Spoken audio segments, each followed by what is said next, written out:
Assalamualaikum warahmatullahi wabarakatuh. Wahai sahabat muslim yang beriman, selamat datang kembali di channel Amalan Akhirat. Allahumma salli ala Sayyidina Muhammad wa ala ali Sayyidina Muhammad.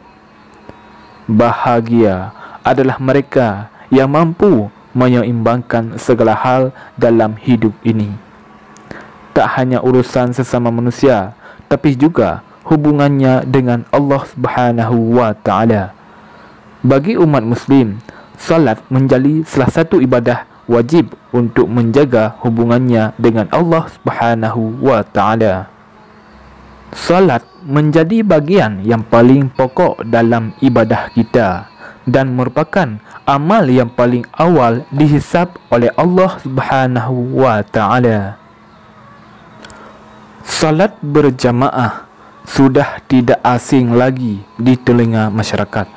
Semua orang sudah tahu salat berjamaah lebih utama daripada salat sendiri. Bahkan dalam sebuah lagu qasidah pun terdapat syair yang menyatakan keutamaan salat berjamaah. Nabi Muhammad SAW bersabda bahawa salat seorang laki-laki yang dilakukan dengan cara berjamaah itu lebih baik daripada salat selama 40 tahun yang dilakukan orang lelaki di rumahnya secara munfarid, iaitu sendiri. Adapun manfaat dan keutamaan melaksanakan salat berjamaah, yang pertama, terhindar dari musibah kemiskinan. Orang-orang yang selalu melakukan salat 5 waktu dengan berjamaah, maka Allah akan menghindarkan orang-orang tersebut dari musibah kemiskinan di dunia, karena Allah berjanji akan selalu mencukupi rezeki orang-orang yang senantiasa salat berjamaah. Yang kedua, terhindar dari siksa kubur.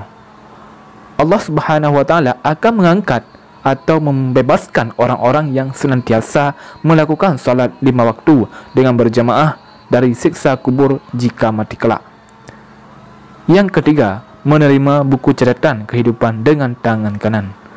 Ketika hari akhir tiba, semua manusia akan dibangkitkan dari kematian dan digiring ke padang mahsyar untuk menerima buku catatan kehidupan dari Allah.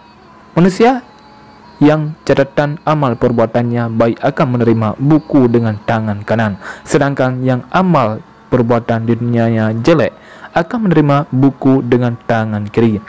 Allah telah berjanji kepada orang-orang yang senantiasa melakukan salat 5 waktu dengan berjamaah akan menerima buku catatan dengan tangan kanan. Yang keempat, melintasi siratal mustaqim dengan cepat seperti kilat yang menyambar. Allah juga berjanji akan memberikan fadilah kepada orang-orang yang senantiasa salat berjamaah berupa melintasi jembatan mustaqim seperti kilat yang menyambar. Yang kelima, masuk surga tanpa hisab dan siksa. Menurut beberapa hadis, kelak semua orang Islam akan dimasukkan surga, tetapi ada yang melewati siksa neraka terlebih dahulu. Keutamaan salat berjamaah yang kelima ini adalah orang yang senantiasa melakukan salat 5 waktu dengan berjamaah akan masuk surga Allah tanpa pengadilan dan tanpa siksa. Subhanallah, sungguh besar keutamaan salat berjamaah. Yang keenam, meraih pahala 27 derajat. Salat jamaah lebih baik 27 derajat dibandingkan salat sendirian. Hadis riwayat Bukhari dan Muslim. Inilah salah satu keutamaan salat berjamaah yang tentunya harus kita kejar. Salat berjamaah memiliki pahala derajat yang berkali-kali lipat daripada salat sendiri yang bernilai 1 derajat. Yang ketujuh, setiap langkah kakinya menggugurkan dosa. Rasulullah SAW bersabda, barang siapa yang menuju ke masjid untuk salat berjamaah, maka setiap langkahnya menghapuskan dosa dan ditulis padanya satu kebaikan baik ketika ia pergi maupun ia kembali. Hadis riwayat Ahmad. Tak hanya salat saja yang akan menjadi pahala, tetapi proses berjalannya kita menuju rumah ibadah pun akan dihitung sebagai kebaikan yang mampu menghapuskan dosa dan mengangkat derajat kita. Yang kedelapan, mendapatkan perlindungan di hari kiamat. 7 golongan yang dinaungi Allah dalam naungannya pada hari di mana tidak ada naungan kecuali naungannya. Yang pertama, imam yang adil. Yang kedua, seorang pemuda yang tumbuh dewasa dalam beribadah kepada Allah. Yang ketiga, seorang yang hatinya bergantung ke masjid. Yang keempat, 2 orang yang saling mencintai di jalan Allah. Keduanya berkumpul karenanya dan berpisah karenanya. Yang kelima, seorang laki-laki yang diajak berzina oleh seorang wanita yang mempunyai kedudukan lagi cantik. Lalu ia berkata, sesungguhnya aku takut kepada Allah. Yang keenam, seseorang yang bersedekah dengan satu sedekah lalu ia menyembunyikannya sehingga tangan kirinya tidak tahu apa yang diinfakkan tangan kanannya. Serta yang ketujuh, seseorang yang berzikir kepada Allah dalam keadaan sepi lalu ia meneteskan air matanya. Imam An-Nawawi berkata, orang mempunyai rasa cinta yang dalam terhadap masjid dan kontinu dalam melaksanakan salat berjamaah di dalamnya bukan berarti selalu tinggal di dalam masjid. Hari kiamat nanti pastinya akan menjadi hari yang paling menakutkan bagi umat manusia. Namun bagi mereka yang hatinya sudah terpaut dan mencintai masjid, maka dia akan mendapatkan perlindungan Allah berupa naungan Arasy, di mana saat itu tak ada lagi pertolongan selain pertolongan Allah Subhanahu wa taala.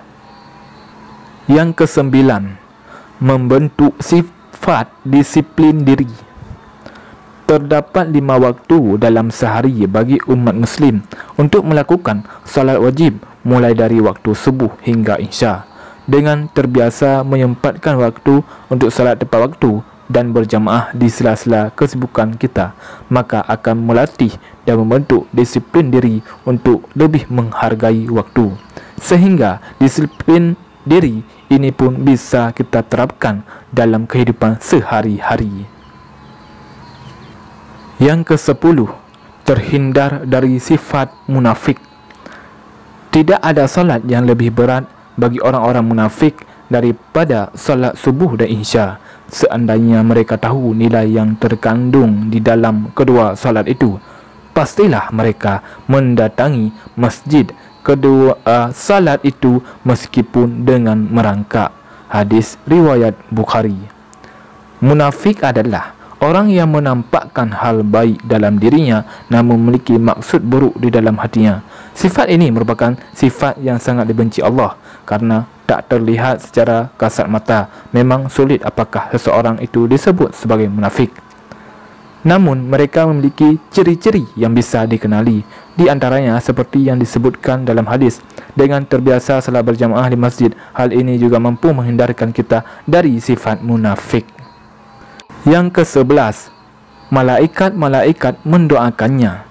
Dari Abu Hurairah radhiyallahu anhu, ia berkata bahawa Rasulullah SAW bersabda, salat seseorang dengan berjamaah dilipat gandakan daripada salatnya di rumah dan di pasarnya 25 kali lipat.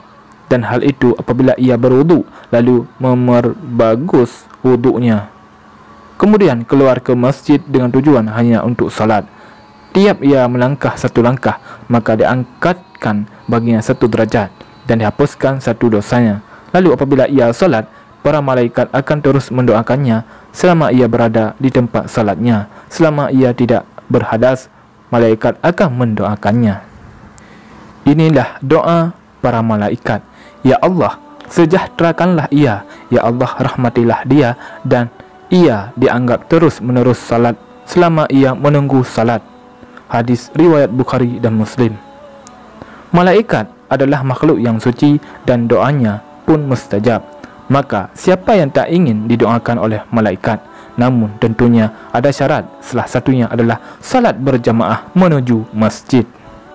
Yang ke-12, terdapat waktu mustajab untuk berdoa. Doa tidak tertolak pada dua waktu, yaitu ketika azan berkumandang dan ketika hujan turun. Hadis riwayat Al-Hakim. Keadaan terdekat antara hamba dengan Allah adalah ketika sujud, maka perbanyaklah berdoa. Hadis riwayat Muslim. Doa adalah senjata kita dalam meraih impian yang kita harapkan setelah ikhtiar. Pastinya kita selalu berharap apa yang kita doakan itu terkabul, dan di dalam waktu salatlah terdapat kesempatan terkabulnya sebuah doa. Subhanallah, sungguh luar biasa salat berjamaah. Demikianlah manfaat dan keutamaan salat berjamaah. Wahai sahabat muslim yang beriman, marilah sama-sama kita senantiasa memperbanyak melaksanakan salat berjamaah, terutama di masjid. Semoga Allah memudahkan urusan kita di dunia dan di akhirat kelak. Saya akhiri, wabillahi taufiq wal hidayah. Wassalamualaikum warahmatullahi wabarakatuh.